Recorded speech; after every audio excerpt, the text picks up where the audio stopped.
Breaking news, pay scale এই সরকারকেই বাস্তবায়ন করতে হবে, আলটিমেটাম দিলেন জামাতে আমির। তো দর্শক, নবম পে স্কেলের আজকের সবচেয়ে বড় গুরুত্বপূর্ণ নিউজটি শেষ পর্যন্ত দেখুন এবং শুরুতেই চ্যানেলটি সাবস্ক্রাইব করে রাখুন পরবর্তীতে নবম পে স্কেলের সকল আপডেট সবার আগে পেতে। তো দর্শক, দেশের চলমান পে স্কেল আন্দোলনকে কেন্দ্র করে রাজনৈতিক অঙ্গনে নতুন করে উত্তাপ ছড়িয়েছে জামাতে আমিরের কঠোর ও সরাসরি বক্তব্যে। সকালে এক বিশাল জনসমাবেশে দেওয়া ভাষণে তিনি সরকারের প্রতি স্পষ্ট আলটিমেটাম উচ্চারণ করে বলেন, পে স্কেল বাস্তবায়নের দায়িত্ব এই সরকারকেই নিতে হবে এবং কোনোভাবেই বিষয়টি ভবিষ্যতের জন্য ফেলে রাখার কোনো সুযোগ নেই। তার বক্তব্যে উঠে আসে একটি স্পষ্ট বার্তা। এটি কেবল একটি দাবি নয়, এটি দেশের লাখ লাখ কর্মজীবী মানুষের অস্তিত্ব, মর্যাদা ও মানবিক অধিকার রক্ষার প্রশ্ন। তিনি বলেন, যে সরকার রাষ্ট্র পরিচালনার দায়িত্বে আছে, জনগণের ন্যায্য দাবি পূরণ করাও সেই সরকারের সাংবিধানিক দায়িত্ব। পে স্কেল বাস্তবায়নের প্রশ্নে এই সরকার দায় এড়াতে পারবে না। তিনি আরো বলেন, বর্তমান বাস্তবতায় সাধারণ সরকারি কর্মচারীদের জীবনযাত্রা ভয়াবহ সংকটে পড়েছে। দ্রব্যমূল্যের লাগামহীন ঊর্ধ্বগতি, বিদ্যুৎ, গ্যাস ও জ্বালানি খাতে মূল্য বৃদ্ধি, বাসা ভাড়া, চিকিৎসা ব্যয় এবং সন্তানদের শিক্ষা খরচ মিলিয়ে বর্তমান বেতন কাঠামো দিয়ে পরিবার পরিচালনা করা প্রায় অসম্ভব হয়ে উঠেছে। বহু কর্মচারী ঋণের ভারে জর্জরিত। অনেক পরিবার ন্যূনতম প্রয়োজন মেটাতেও হিমশিম খাচ্ছে। জামাতে আমির বলেন, রাষ্ট্র যদি তার কর্মীদের ন্যূনতম সম্মানজনক জীবনযাপনের নিশ্চয়তা দিতে না পারে, তাহলে সেই রাষ্ট্র ব্যবস্থা গভীর নৈতিক সংকটে পড়ে। তো দর্শক, তার ভাষায় কাগজে কলমে উন্নয়ন আর বাস্তব জীবনের কষ্ট, এই দুইয়ের ব্যবধান এখন ভয়াবহভাবে বেড়ে গেছে। তো দর্শক, ভিডিওটির এই মুহূর্ত পর্যন্ত যারা দেখছেন, চ্যানেলটি সাবস্ক্রাইব করে রাখুন পরবর্তীতে নবম পে স্কেলের সকল আপডেট সবার আগে পেতে। তো দর্শক, ভাষণে তিনি আন্দোলনের উপর দমন পীড়নের তীব্র সমালোচনা করেন। শান্তিপূর্ণ কর্মসূচিতে পুলিশ বাধা, লাঠিচার্জ, গ্রেফতার ও ভয় ভীতি প্রদর্শনের ঘটনাকে তিনি অগ্রহণযোগ্য আখ্যা দেন। যমুনা অভিমুখী ভুকা মিছিলে কিন্তু সরকারি চাকরিজীবীদের ওপর পুলিশ সেই নির্যাতনগুলো করেছে। তো দর্শক, জামাত আমির বলেন, গণতান্ত্রিক রাষ্ট্রে নাগরিকদের ন্যায্য দাবি দমন করে কোনো সমাধান আসে না, বরং তা ক্ষোভ, হতাশা ও অবিশ্বাস আরো বাড়িয়ে তোলে। সরকারের উদ্দেশ্যে তিনি বলেন, আলোচনার টেবিলে বসে বাস্তবসম্মত সিদ্ধান্ত নেওয়াই একমাত্র পথ।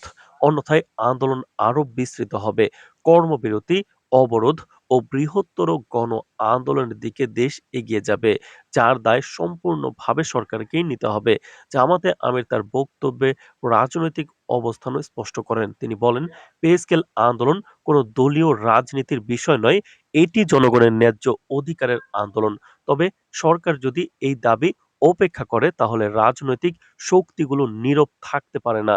তার মতে, রাষ্ট্র যখন জনগণের মৌলিক অধিকার রক্ষায় ব্যর্থ হয়, তখন রাজনৈতিক দলগুলোর দায়িত্ব জনগণের পাশে দাঁড়ানো। এই বক্তব্যের মধ্য দিয়ে তিনি কার্যত পে স্কেল আন্দোলনের প্রতি প্রকাশ্য রাজনৈতিক সমর্থনের ঘোষণা দেন, যা আন্দোলনকে নতুন মাত্রা দিয়েছে।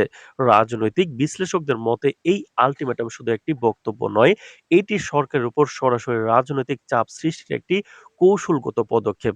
এতদিন আন্দোলন প্রশাসনিক কাঠামোর মধ্যেই সীমাবদ্ধ থাকলেও এখন তার রাজনৈতিক পরিসরে প্রবেশ করেছে। এতে করে সরকারের জন্য বিষয়টি আরো স্পর্শকাতর হয়ে উঠেছে। কারণ একদিকে রয়েছে কর্মচারীদের দীর্ঘদিনের ক্ষোভ ও হতাশা, অন্যদিকে রাজনৈতিক দলগুলোর প্রকাশ্য সমর্থন। এই দুইয়ের সমন্বয় বড় ধরনের সামাজিক আন্দোলনের রূপ নিতে পারে। তো দর্শক, ভিডিওটির এই মুহূর্ত পর্যন্ত যারা দেখছেন, চ্যানেলটি সাবস্ক্রাইব করে ভিডিওটি কন্টিনিউ করুন পরবর্তীতে নবম পে স্কেলের সকল আপডেট সবার আগে পেতে। তো দর্শক, আন্দোলনরত কর্মচারীরাও জামাতে আমিরের বক্তব্যকে গুরুত্বপূর্ণ মোড় হিসেবে দেখছেন। তাদের বক্তব্য, দীর্ঘদিন ধরে তারা শান্তিপূর্ণভাবে দাবি জানিয়ে এলেও সরকারের পক্ষ থেকে শুধু আশ্বাস ছাড়া বাস্তব কোনো বিশ্বাস বা সিদ্ধান্ত আসেনি।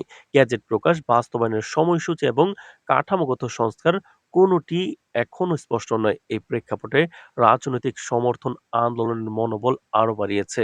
অনেক কর্মচারী নেতা বলছেন যদি দ্রুত স্পষ্ট ঘোষণা না আসে তাহলে আন্দোলন শুধু রাজধানী নয় সারা দেশে বিস্তৃত হবে এবং প্রশাসনিক কার্যক্রমে বড় প্রভাব পড়তে পারে।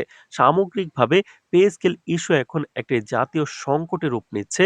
এটি আর শুধু বেতন কাঠামোর প্রশ্ন নয়, এটি সামাজিক ন্যায় বিচার, রাষ্ট্রের দায়বদ্ধতা ও নাগরিক মর্যাদার প্রশ্নে পরিণত হয়েছে। জামাতে আমিরের আল্টিমেটামের মাধ্যমে যে বার্তা স্পষ্ট হয়ে উঠেছে তা হলো সময় শেষ, অজুহাতের সুযোগ নেই।